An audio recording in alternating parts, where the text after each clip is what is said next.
Hello friends, இன்றைக்கி நம்ம சேனலில் பார்த்தீங்கன்னு வச்சுக்கோங்களேன், ஒரு இன்ட்ரெஸ்டான டாப்பிக்கை தாங்க பார்க்க போகிறோம். இன்றைக்கி ஆக்சுவலி பார்த்தீங்கன்னு வச்சுக்கோங்களேன், வைகுண்ட ஏகாதேசி.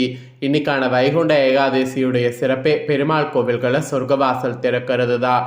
இன்றைக்கி சாதாரண பெருமாள் கோவிலிருந்து பிரசித்தி பெற்ற பெருமாள் கோவில் வரைக்கும் வடக்கு வாசல் பரமபத வாசல் திறக்கப்படும். அதில் பெருமாள் காட்சி தந்து ஆசீர்வாதம் பண்ணுவார். அதன் வழியாக பெருமாளை தரிசனம் பண்ணுவது நமக்கு மோட்சத்தை கொடுக்கும்.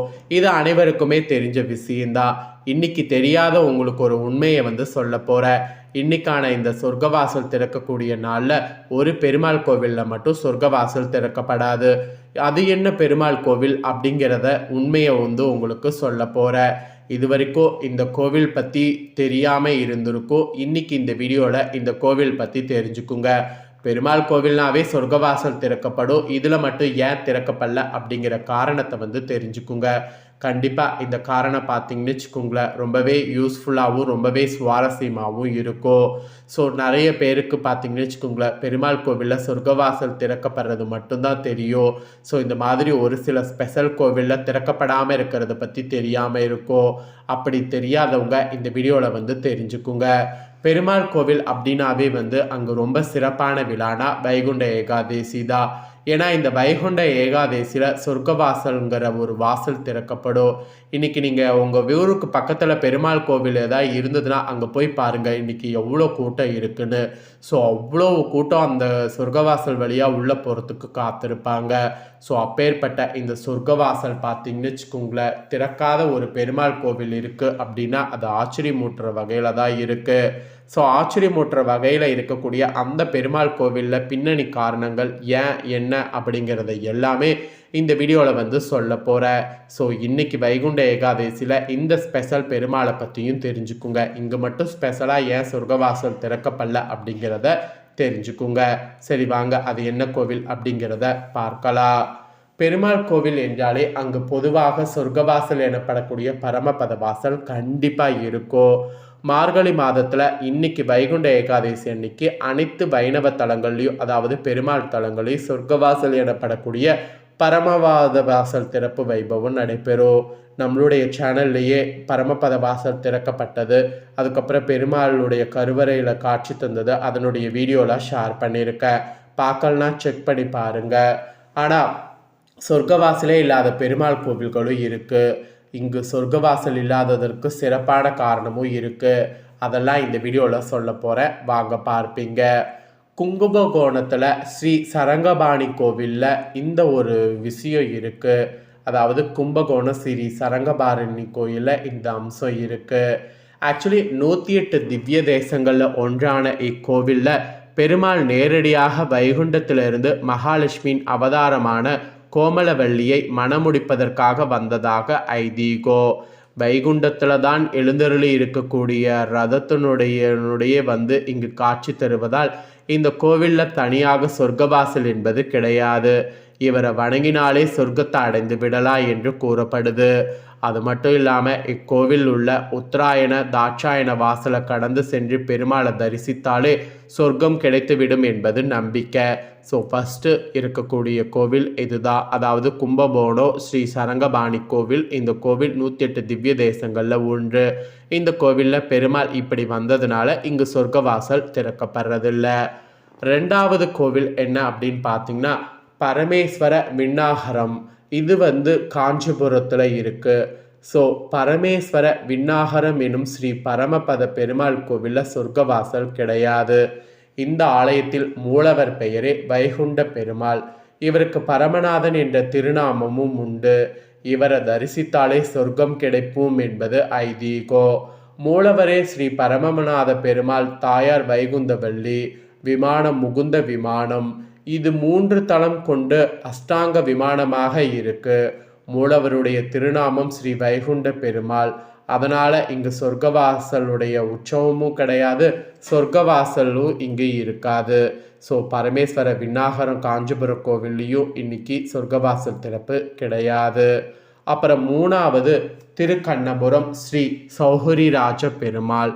ஆக்சுவலி திருக்கண்ணபுரம் ஸ்ரீ சௌகரிராஜ பெருமாள் கோவில் பூலோகத்து விண்ணாகரம் என அழைக்கப்படுகிறது. இக்கோவிலில் பரமபத வாசல் எனும் சொர்க்க வாசல் கிடையாது. இக்கோயிலே பரமபதமாக கருதப்படுவதால் இங்கு தனியாக சொர்க்கவாசல் என்பது கிடையாது. பஞ்ச கிருஷ்ண தலங்களில் திருக்கண்ணபுரம் முதன்மையானது. இந்த பெருமாளை தரிசிப்பவர்கள் வைகுண்ட பெறுவார் என நம்மாழ்வாரே குறிப்பிட்டிருக்கிறாரு. ஸோ இந்த கோவிலில் பரமபதமாகவே மதிக்கப்படுறதுனால இதனால் இங்கு பரமபத வாசல் தனியாக கிடையாது.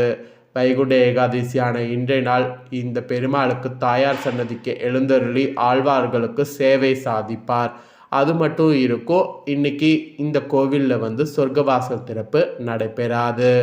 அப்புறம் நாலாவது பார்த்தீங்கன்னா திருவெள்ளாரை பெருமாள் கோவில். திருச்சியில் அருகே இருக்கக்கூடிய திருவெள்ளாரை பெருமாள் கோவிலில் பார்த்தீங்கன்னு வச்சுக்கோங்களேன், பெருமாள் ஸ்ரீதேவியை மணமுடிப்பதற்காக பெருமாள் வைகுண்டத்திலிருந்து நேராக இங்கு வந்ததால் இக்கோவிலில் பூலோக வைகுண்டமாக கருதப்படுகிறது. இவரை வணங்கினாவே முக்தி கிடைக்கும். கும்பகோணம் சரங்கபாணி கோவிலை போலவே இங்கும் தாட்சாணிய வாசல் உத்தராயண வாசல் என 2 வாசல்கள் இருக்கு. இங்குள்ள தாயாருடைய திருநாமம் செங்கலமல தாயார். திருச்சியிலிருந்து 12 கிலோமீட்டர் தொலைவில் அமைந்திருக்கு இக்கோவில். இக்கோவிலையும் சொர்க்கவாசல் திறப்பு விழா இங்கு நடைபெறாது. அப்புறம் ஸ்ரீ பெரும்புதூர் ஆதிகேசவ பெருமாள் ராமானுஜர் அவதரித்த தலம் என்பதால் ஸ்ரீ பெரும்புதூர் நித்திய சொர்க்கவாசல் தலமாக கருதப்படுது. வைகுண்ட ஏகாதசியான இன்று ஆதிகேசவ பெருமாளும் ராமானுஜரும் பூதக்கால் மண்டபத்தில் எழுந்தருளும் போது சொர்க்கவாசல் திறக்கப்படுவது போல மணியாலான கதவுகள் திறக்கப்படும், அவ்வளவுதான். ஆனால் இங்கேயும் சொர்க்கவாசல் திறக்கப்படுவது கிடையாது. ஸோ சொர்க்கவாசல் திறப்பு பார்த்தீங்கன்னு வச்சுக்கோங்களேன், இந்த 5 கோவில்களில் கிடையாது. பெருமாள் கோவில்னாவே பிரசித்தி பெற்றது. அதில் இந்த 5 தலங்களில் சொர்க்கவாசல் திறப்பு இல்லைங்கிறத தெரிஞ்சுக்கணும். அப்படிங்கிறதுனால தான் இந்த வீடியோவில் இந்த இல்லாத கோவில்களை பற்றி ஷேர் பண்ணேன். அதுக்குன்னு இந்த கோவில்களில் பெருமாள் இல்லை அப்படிங்கிறது கிடையாது. பெருமாளுடைய சக்தி இங்கு டைரெக்டாக இருக்குங்கிறதுனால நீங்கள் எப்போ போனாலுமே சொர்க்கவாசலுக்கு போயிட்டு வந்த புண்ணியம் கிடைக்கும். இந்த கோவிலுடைய வாசலை மிதிச்சாவே சொர்க்கவாசலை மிதித்த புண்ணியம் கிடைக்கும். அதை தான் சொல்ல வர. ஸோ இந்த கோவிலுக்கு போக முடிஞ்சால் கண்டிப்பாக போங்க. இதனால் கண்டிப்பாக உங்களுக்கு பெரிய புண்ணியம் கிடைக்கும். கிடைக்காம மட்டும் இருக்காது. நிறைய பேர் என்ன நினைக்கிறோன்னா, அந்த சொர்க்க கதவை திறக்கக்கூடிய நேரத்தில் அந்த கதவு வழியாக போயிட்டு பெருமாளை பார்த்துட்டு வந்தால் மட்டும்தான் புண்ணியம் அப்படின்னு நினைக்கிறோம். அதை தொடர்ந்து இந்த மாதிரி கோவில்களில் நார்மல் டேஸில் போனாவே புண்ணியம் கிடைக்கும் அப்படிங்கிறத தான் சொல்ல வரேன். ஸோ அதனால் இந்த கோவிலுக்கு போக முடிஞ்சால் கண்டிப்பாக போங்க. கண்டிப்பாக நீங்கள் போகிறதுனாலேயே உங்களுக்கு நல்ல ஒரு அதிர்ஷ்டமானது உண்டாகும். அதே போல் இன்றைக்கி நீங்கள் விரதம் இருக்கிறீங்களா எல்லாத்தையுமே கமெண்ட் பண்ணுங்கள். விரதம் இருந்தால் என்ன மாதிரியெல்லாம் கடைபிடிக்கிறீங்க அப்படிங்கிறதையும் கமெண்ட் பண்ணுங்கள். ஸோ அது நீங்கள் கமெண்ட் பண்ணுறது மற்றவங்களுக்கும் ரொம்ப யூஸ்ஃபுல்லாக இருக்கும். அதுக்காக தான் சொல்கிறேன். அதே போல் இன்றைக்கி ஸ்ரீரங்கத்தில் ரொம்ப சிறப்பான முறையில் வைகுண்ட ஏகாதசிக்கு சொர்க்கவாசல் திறப்பு நடைபெற்றது. அது நடைபெற்றதுடைய வீடியோவை நம்ம சேனலில் ஷேர் பண்ணியிருக்கேன். பார்க்கலாம், நம்ம சேனலுக்குள்ளே போய் செக் பண்ணி பாருங்கள், வீடியோ இருக்குது. இல்லைனா வீடியோவோட லிங்க்கை இந்த வீடியோவில் கொடுக்குறவங்க வேணுங்கிறவங்க செக் பண்ணி பாருங்கள். அதில் நீங்கள் பார்த்தீங்கன்னாவே கோவிலில் எப்படி சொர்க்கவாசல் திறக்கப்படுது, எப்படி பெருமாள் உள்ளே வராரு அப்படிங்கிறது எல்லாமே பார்க்கலாம். அதெல்லாம் பார்க்குறது கோடான கோடி புண்ணியத்தை உங்களுக்கு கொடுக்கும். அதே போல் இதை தொடர்ந்து பார்த்தீங்கன்னு வச்சுக்கோங்களேன், இன்னும் மார்கழியில் நிறைய விசேஷமான நாட்கள் இருக்குது. அந்த விசேஷமான நாட்களில் பெருமாளை வழிபாடு செய்கிறது ரொம்ப சிறப்பு. ஸோ அதெல்லாம் எப்படி வழிபாடு செய்யணும் அப்படிங்கிறதையும் உங்களுக்கு நான் அடுத்தடுத்த வீடியோவில் ஷேர் பண்ணுறேன். அதெல்லாம் தெரிஞ்சுக்க ஸ்டே டியூனாக நம்ம சேனலை சப்ஸ்கிரைப் பண்ணி வெயிட் பண்ணுங்கள். இந்த வீடியோவை இப்போ நான் சொன்னது போல் நீங்கள் பார்த்து முடிச்சுட்டு இது உடனே லைக் பண்ணி உங்கள் ஃப்ரெண்ட்ஸ் ஃபேமிலிக்கு ஷேர் பண்ணுங்கள். உங்கள் ஃப்ரெண்ட்ஸ் ஃபேமிலியில் இருக்கிறவங்களும் இந்த அதிசயமான கோவில்கள் பற்றி இந்த வீடியோவில் தெரிஞ்சு இந்த கோவில்கள் பற்றிய உண்மைகளை உங்களை போலவே அவங்களும் மற்றவங்களுக்கு ஷேர் பண்ணட்டும். ஸோ எல்லாருமே தெரிஞ்சுக்க இது ஒரு வேவாக இருக்கும். லைக் பண்ணி ஷேர் பண்ணுங்கள். இதே போல் புதிய அப்டேட்டான நிறைய ஆன்மீக தகவல்கள் நம்ம சேனலில் போடப்படும். அதை எல்லாமே உடனுக்குடனே தெரிந்து கொள்ள மறக்காமல் நம்ம சேனலை சப்ஸ்கிரைப் பண்ணுங்கள். கூட பெல் பண்ண ப்ரெஸ் பண்ணுங்கள். அதை நீங்கள் பண்ணிட்டீங்கன்னா இனி நான் போடுற அப்டேட்டான எல்லா வீடியோஸும் உடனுக்குடனே நோட்டிஃபிகேஷன் தெரிஞ்சு பயன்பெறலாம். ஸோ சப்ஸ்கிரைப் பண்ணலாம், சப்ஸ்கிரைப் பண்ணி பெல் பண்ண ப்ரெஸ் பண்ணி சப்போர்ட் பண்ணுங்கள்.